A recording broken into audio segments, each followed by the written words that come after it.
안녕하십니까. 지적 시간입니다. 오늘은 어떤 내용일지 한번 살펴보겠습니다. 오늘은 오류에 대한 두려움은 오류 자체이다. 이런 제목으로 한번 살펴보겠습니다. 진리는 우리를 계속해서 피해가는 일종의 잉여물이 아닙니다. 오히려 그것은 트라우마적 조우의 형식 속에서 나타납니다. 진리는 트라우마적 조우의 형식 속에서 나타난다.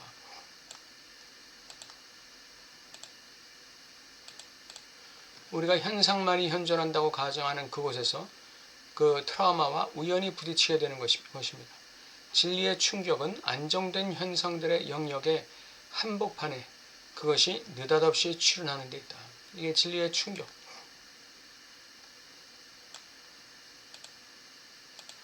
진리의 충격은 느닷없이 현실 속에서 현실의 한복판에서 출현합니다. 우리가 진리와 마주할 때, 나의 무의식의 어떤 것과 마주할 때 우리는 트라우마적 조우를 경험하게 되는 것이죠.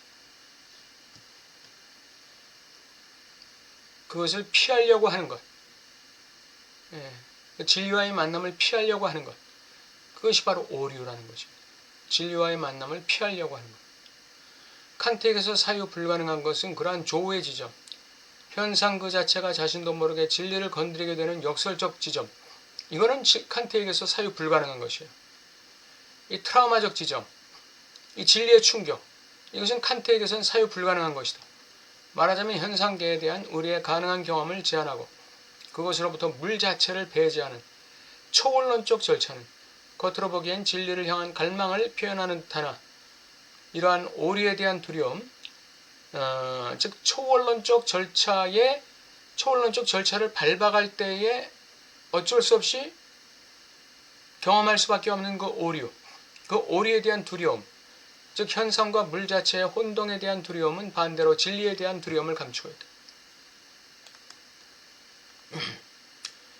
있다. 칸트는 이러한 강박증자입니다.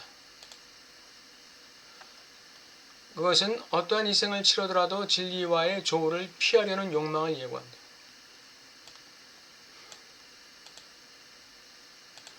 여기서 말하는 진리라는 것은 트라우마적인 그런 이 트라우마적인 어떤 경험을 얘기하겠죠.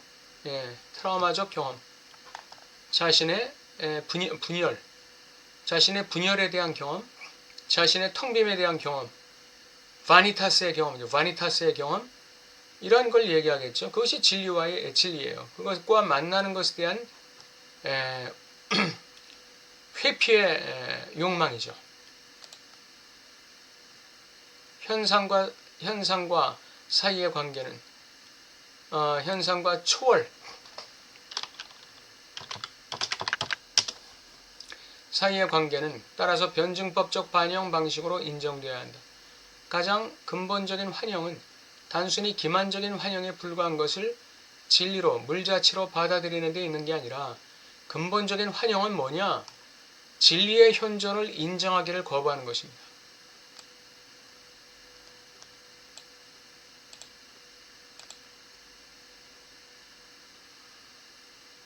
근본적인 환영은 진리를 갖다가 기만적인 환영으로 돌려버리는 것, 물 자체로 배제시키는 것, 그것이 뭐를 감추고 있느냐? 진리의 현존을 인정하기를 거부하는 것을 감추고 있다는 것입니다. 진리가 현존한다는 것을 인정하지 않으려고 하는 거예요. 이게 근본적인 환영이라는 것입니다. 현상계 속에 진리가 현존하고 있다는 것을 인정하기 싫어하는 것이죠. 이게 칸트의 근본적 환영입니다. 다시 말해 진리가 우리 옆에 와 있는데도 여전히 허구적인 현상만을 다루고 있다고 주장하는 것이 것에 있다. 이게 근본적 환영이에요. 예를 들어서 구약 성경을 보면은 예수님이 성육신에서 육체로 와 있는데도 불구하고 유대인들은 계속해서 아주 멋진 왕으로 오실 메시아를 기다리고 있는 거예요. 이미 와 계신데도 그거를 인정하기를 거부하는 것이죠. 이게 유대인의 근본적 환상이에요. 유대인의 근본적 환상. 오류에 대한 두려움은 반대로 진리에 대한 두려움을 감추고 있다.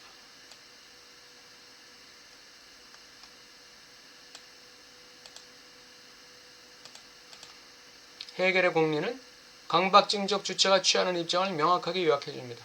강박증자의 접근법이 가진 특징은 끝없는 연기, 경계 이것입니다. 락강은 해겔을 가장 숭고한 히스테리자라고 말했는데 강박증과 히스테리자의 관계는 변증법적인 관계입니다. 대척적 관계가 아니에요. 대척적 관계가 아니라 강박증에서 히스테리자로 넘어가는 것이죠. 강박증이 일종의 히스테리의 방언이라고 지적한 사람은 프로이트 자신이었다. 신경증적 입장의 근본적 규정으로서의 히스테리는 두 가지 종을 포함하고 있어요. 하나는 강박증이고 하나는 자신의 종으로서의 자기 자신입니다. 물론 강박증과 히스테리의 관계를 대칭적인 대립으로 구성하게 해주는 일련의 변별적 특징들이 있어요. 그런 걸 한번 살펴볼까요? 히스테리 증상은 억압된 욕망을 분절하고 상영하는 반면에 강박증은 이러한 욕망의 실현에 대한 처벌을 상영하는 거예요. 히스테리 증자는 끊임없이 이 억압된 욕망을 분출하고 이걸 현상계 속에, 현실 속에 상연하고 싶어 하는데 내 욕망의 진실이 뭔지를 모르니까 대타자에게 묻는 거죠. 그런데 강박증자는 이러한 욕망의 실현을 했을 때 다가올 처벌에 대해서 두려움을 갖는 거예요. 그래서 욕망을 실현하지 못해요. 히스테리증자는 기다리는 걸 못 참아요. 서두르고 자신을 추월해요. 그리고 이런 조급증 때문에 욕망의 대상을 놓치게 돼요. 그러나 강박증자는 자신이 대상과의 조우를 영원히 연기할 종합적 체계를 세우는 거예요. 나는 뭐 하고 싶은데 내가 이게 조금 부족해. 내가 성격이 좀 소극적이야. 내가 좀 걸리적거리는 게 좀 많아. 이러한 이러한 자기만의 어떤 논리를 갖다가 구조화시키는 거예요. 그래가지고 자신의 욕망을 펴지 못하는 것을 합리화시키는 거죠. 연기시키는 거예요. 히스테리증자에게 대상은 지나치게 적은 향유를 제공한다. 이에 반해 강박증자의 문제는 대상이 그에게 지나치게 많은 향유를 제공한다는 것이다. 대상과의 직접적인 조우는 그것의 과다한 풍부함 때문에 참을 수 없는 것이 되는 것이에요. 견딜 수가 없는 거예요. 이 대상과의 조우가 나에게 주는 이 향유의 풍부함은 강박증자에게 참을 수 없는 것이에요. 말하자면 감당이 안 되는 것이죠. 불안한 거예요. 불안한 것이죠. 히스테리증자는 자신이 진정으로 무엇을 원하는지 모른다고 느낄 때 그는 대타자에게 질문을 합니다. 그러나 강박증자는 의심 때문에 괴로움을 당하며 스스로 결정하지 못하고 자기 자신에게 질문을 던지는 거예요. 내가 이걸 해도 될까? 이 욕망을 펼쳐도 될까? 아이고 안 돼. 이것 때문에 안 돼. 저것 때문에 안 돼. 이 사람 때문에 안 돼. 저 사람 때문에 안 돼. 그러나 기실 강박증자가 펼치는 욕망의 실현에 대한 처벌의 강박증적 상현은 욕망의 실현을 무대화하는 뒤집어지고 매개된 방식에 지나지 않는다. 결국 강박증자의 무의식의 진실은 뭡니까? 욕망의 실현을 펼쳤을 때 다가올 처벌의 두려움 때문에 욕망의 실현을 무기한 연장하는 데 있는 게 아니라 자신의 욕망을 현상계 속에서 무대화하기를 원하는 거죠. 상연하기를 원하는 거예요. 이게 진정한 강박증자의 욕망이죠. 그래서 강박증자가 만약에 그러한 처벌의 두려움을 이기게 된다면 강박증자는 엄청난 파워를 갖게 되죠. 일로 매진하는 죽음 충동의 주체가 될 수가 있는 거예요. 강박증자. 기독교에서 그런 강박증자의 대표적인 사람이 누굽니까? 마틴 루터, 사도 바울.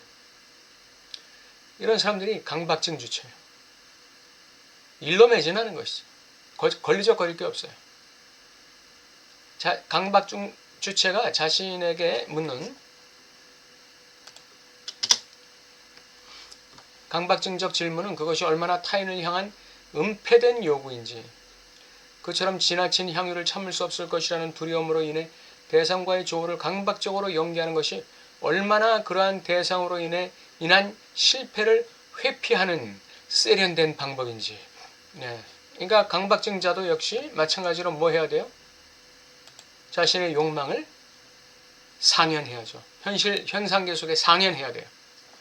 그 두려움을 이기고, 그 처벌에 대한 두려움을 이기고, 실패에 대한 두려움을 이기고, 강박증자도 역시 히스테리증자처럼 자신의 욕망을 현상계에 상연해야 돼요. 그걸 훈련해야 되는 것이죠. 바꿔 말해서 그것이 얼마나 대상 그 자체가 그것이 아니라는 불길한 예감을 감추고 있는지를 말해주는 거예요. 대상 그 자체가 그게 아니야. 내가 추구하는 그거 아니야.